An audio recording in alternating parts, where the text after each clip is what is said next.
Baik, saya akan menjelaskan apa itu serangan main in the middle pada website sekaligus pencegahannya. Serangan main in the middle pada website terjadi saat penyerang menyisipkan diri di antara komunikasi pengguna dan server untuk menyadap dan memanipulasi data. Prosesnya dimulai dengan intersepsi, misalnya melalui ARP proofing, DNS spoofing, atau hotspot Wi-Fi palsu yang sering terjadi pada Wi-Fi publik. Setelah data disadap, penyerang melakukan deskripsi, misalnya dengan SSL stripping. Dengan ini, data sensitif seperti kredensial bisa dicuri atau diubah.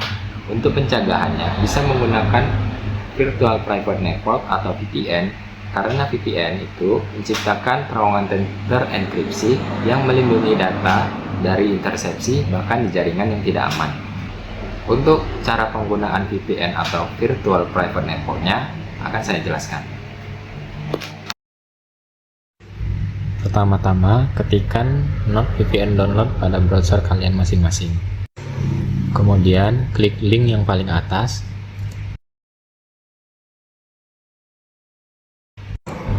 Klik unduh aplikasi.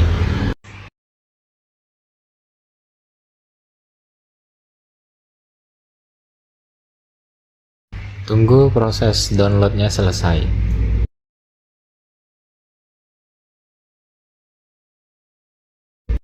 Setelah selesai, kita klik hasil downloadan kita tadi.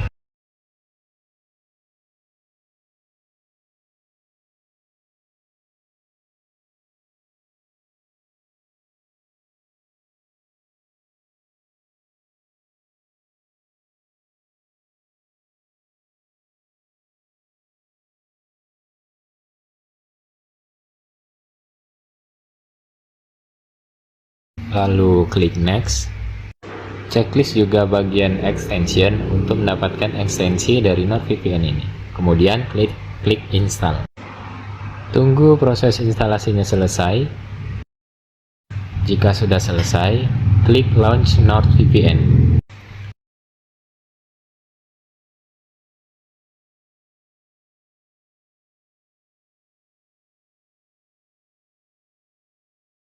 Nah, dikarenakan kita baru download aplikasi ini, kita create Nord akunnya untuk pengguna barunya.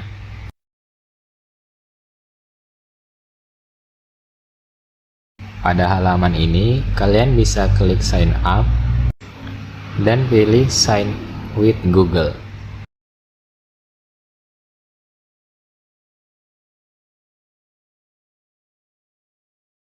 Lalu pilih akun yang ingin kalian daftarkan.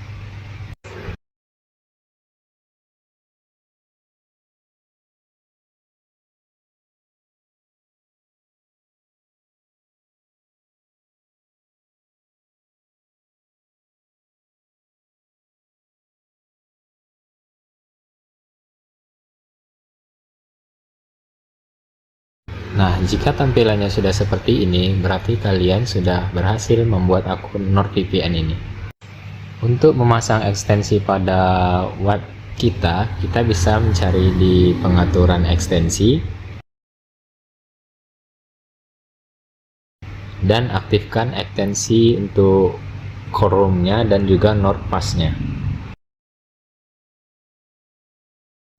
Nah, menggunakan VPN ini memberikan keamanan dan privasi online yang signifikan.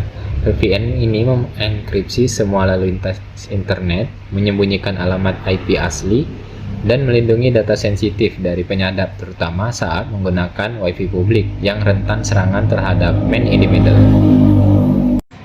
Baik, semoga bermanfaat.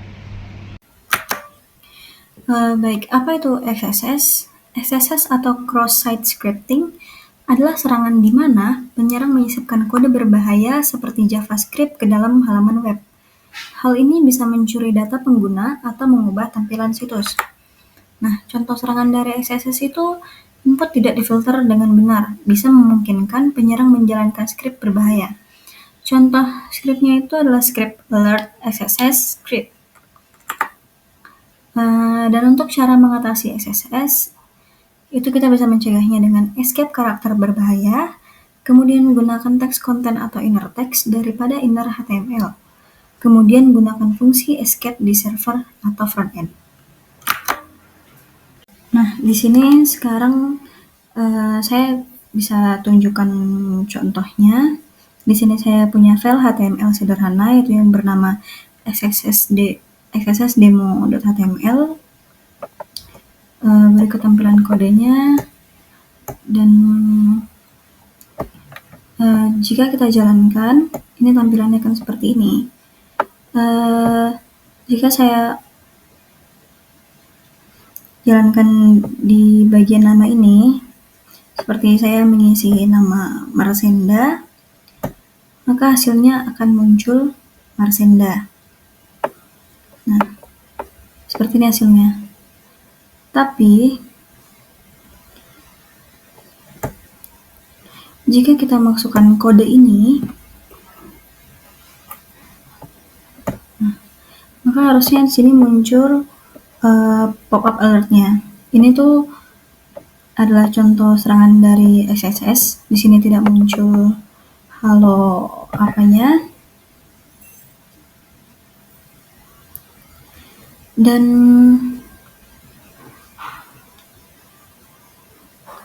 untuk cara mengatasinya,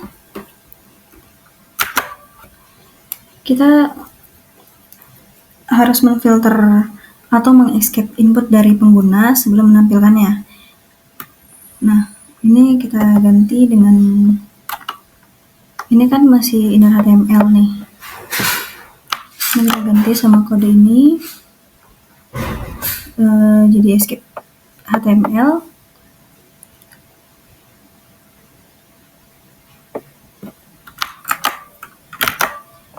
Nah, nih jika dijalankan, maka dia akan muncul tampilannya seperti ini. Jadi fungsi escape HTML di sini memastikan input pengguna ditampilkan sebagai teks biasa, bukan sebagai kode yang dijalankan. Jadi dengan begitu, skrip berbahaya tidak akan bisa berjalan.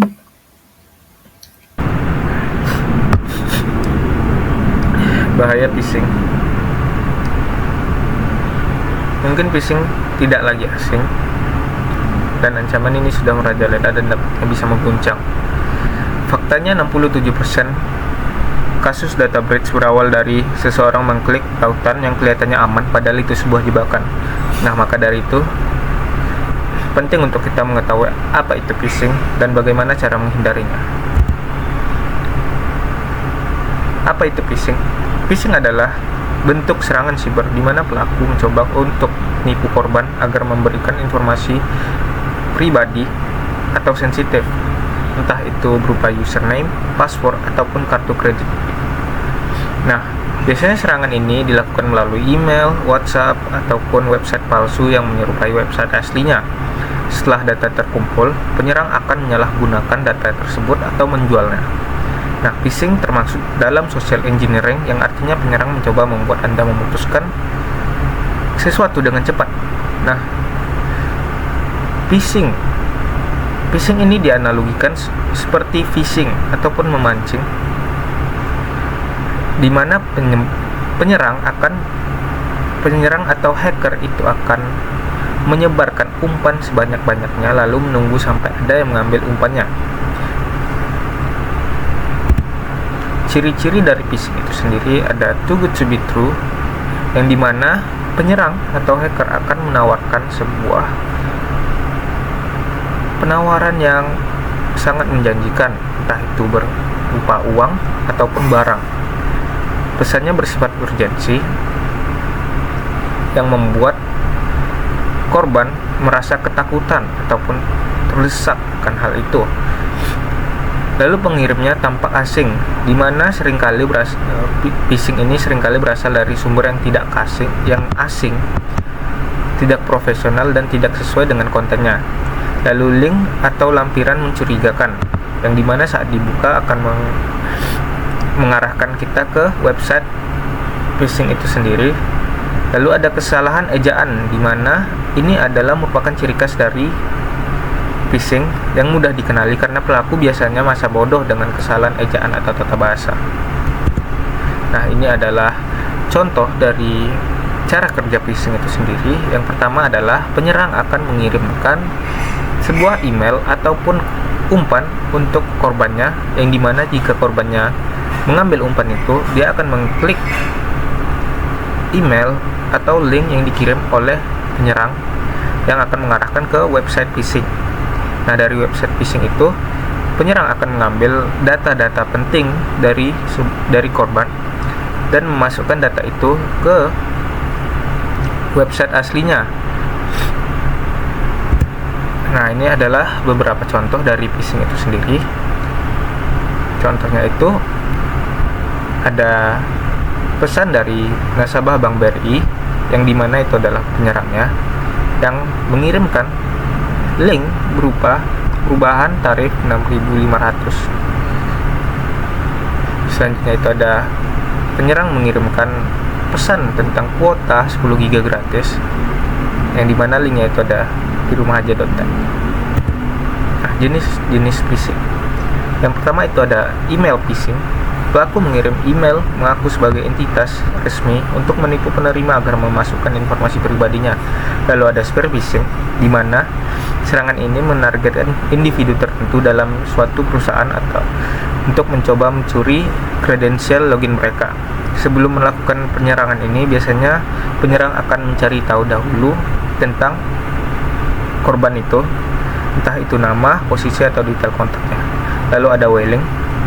Ini bisa dianalogikan penyerang sedang mencoba menangkap ikan yang lebih besar, atau bisa disebut whaling ini bisa disebut sebagai spear phishing, namun korban yang ditargetkan memiliki posisi yang lebih tinggi, entah itu sebagai manajer ataupun bos mungkin. Lalu ada smishing, singkatnya ini merupakan apa itu phishing link via pesan teks, khususnya SMS. Lalu ada phishing atau voice phishing, penipuan melalui telepon. Lalu ada farming. Cara kerja phishing selanjutnya adalah farming, yaitu serangan yang melibatkan instalasi kode jahat pada komputer korban.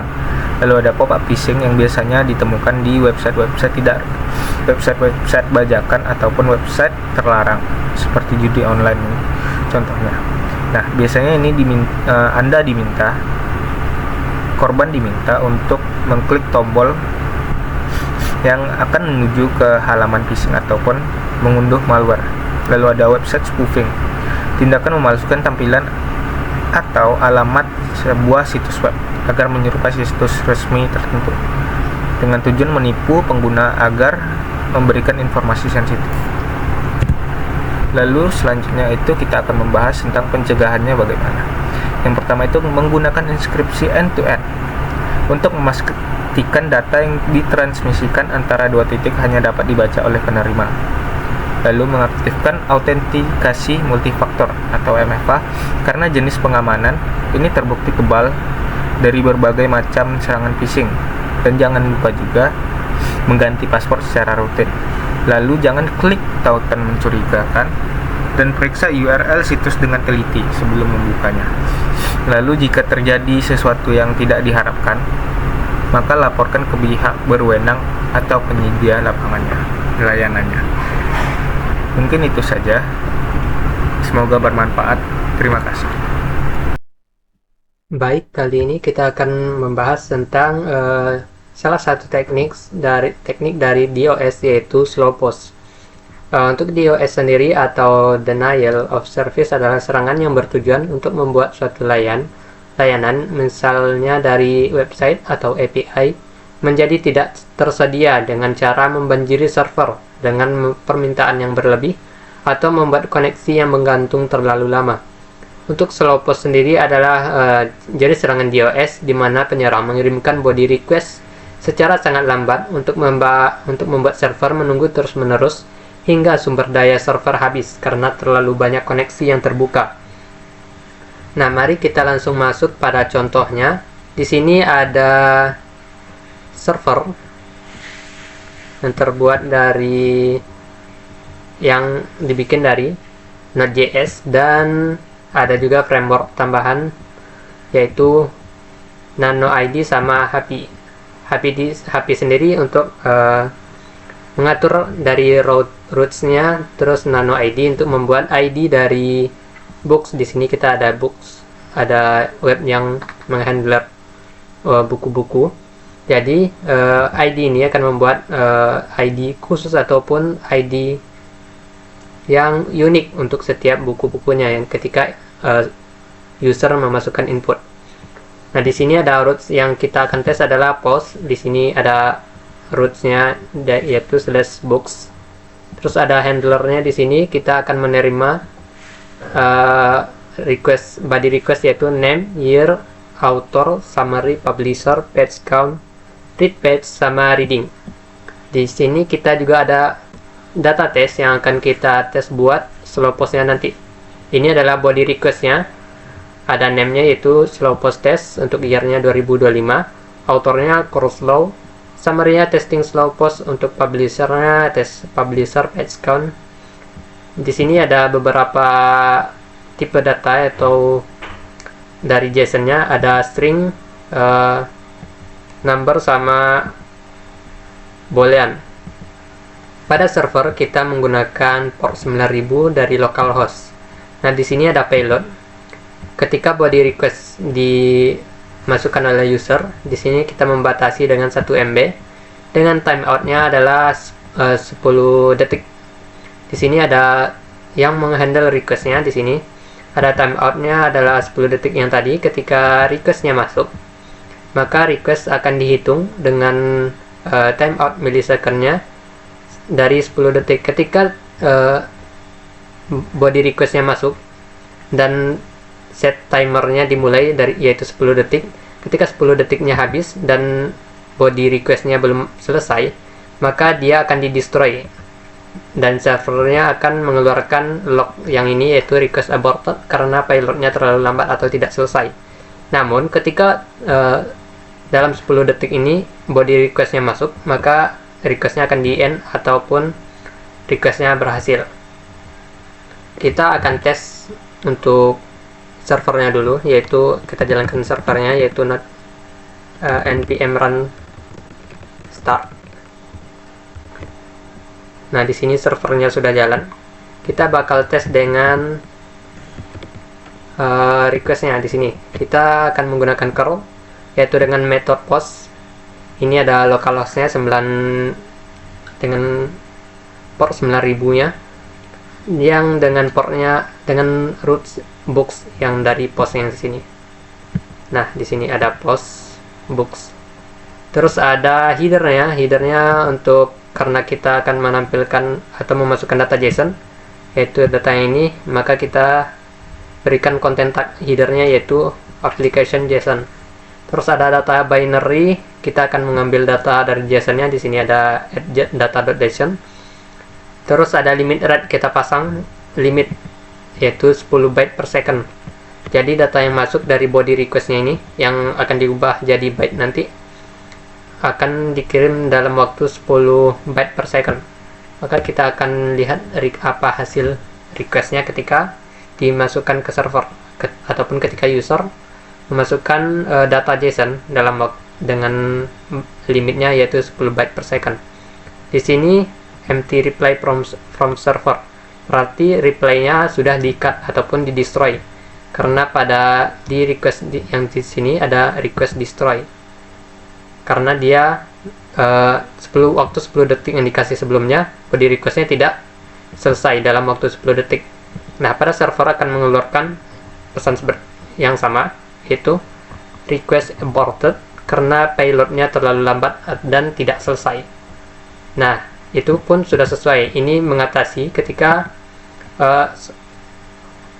seseorang melakukan permintaan atau request, maka ketika mereka melakukan slow post dengan kita bisa tentukan limit rate-nya ataupun dari hackernya yang sendiri, maka servernya akan terbanjiri. Namun ketika kita pasang aturan seperti ini, maka servernya bisa diatasi dan tidak menunggu terlalu lama dari body request yang dimasukkan oleh usernya. Nah, kita coba tes yang normalnya tanpa limit rate. tanpa limit red. Nah, statusnya langsung sukses, buku berhasil ditambahkan dengan ID yang dibuat dari nano ID tadi, yaitu otomatis. Maka kita bisa lihat perbandingannya di sini, langsung di reject ataupun tidak, maksudnya tidak ada reply dari servernya sendiri karena sudah di destroy sebelumnya. Nah, namun ketika tidak kita batasi, maka requestnya tetap masuk, yaitu core. Walaupun di sini ada bad hostname-nya ya, itu aman-aman aja untuk tesannya, untuk pengetasannya. Ataupun kita bisa menggunakan firewall, yaitu framework salah satu dibuat oleh orang-orang, yaitu open source juga, yaitu Mod Security yang diintegrasi pada web server, yaitu Apache Nginx IIS yang bekerja dengan cara menganalisis, memfilter HTTP request atau response berdasarkan aturan atau rules, yaitu mendeteksi dan memblokir serangan seperti SQL injection, XSS, DOS, dan sebagainya. Selanjutnya melindungi aplikasi dari eksploitasi dan kerentanan umum, mencatat dan mengaudit lalu lintas HTTP.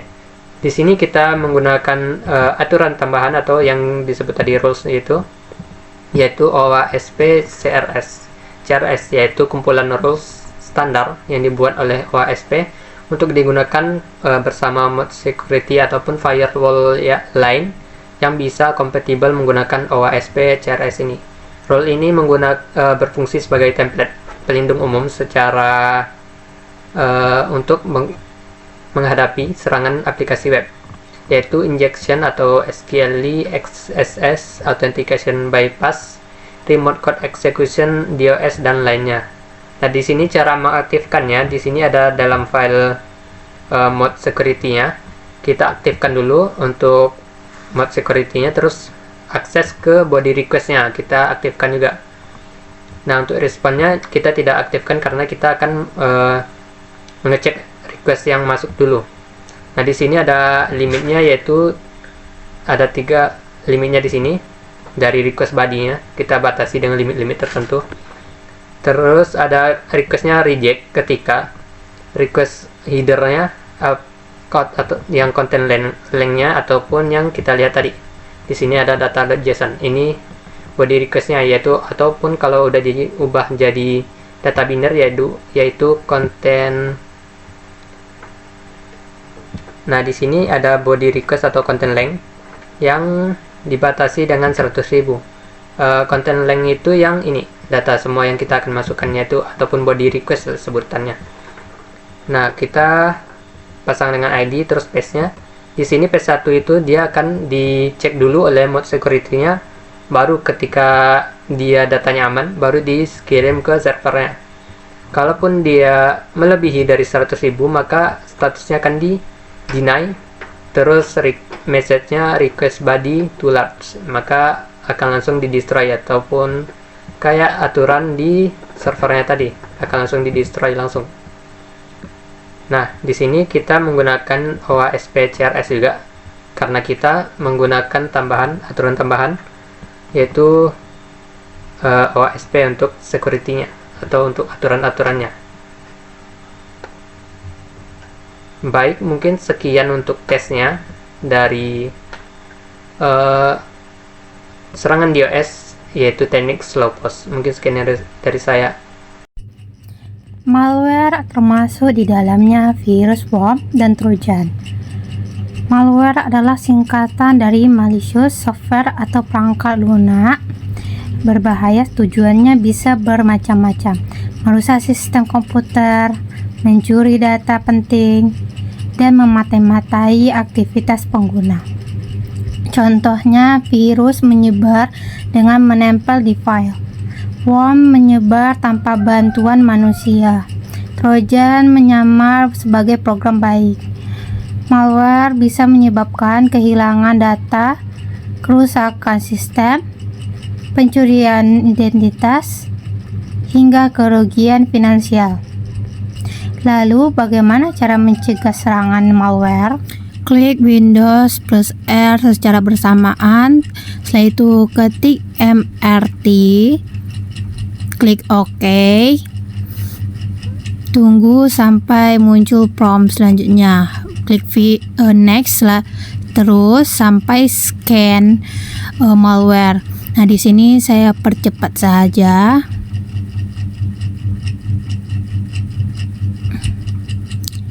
Setelah itu klik finish dan selesai.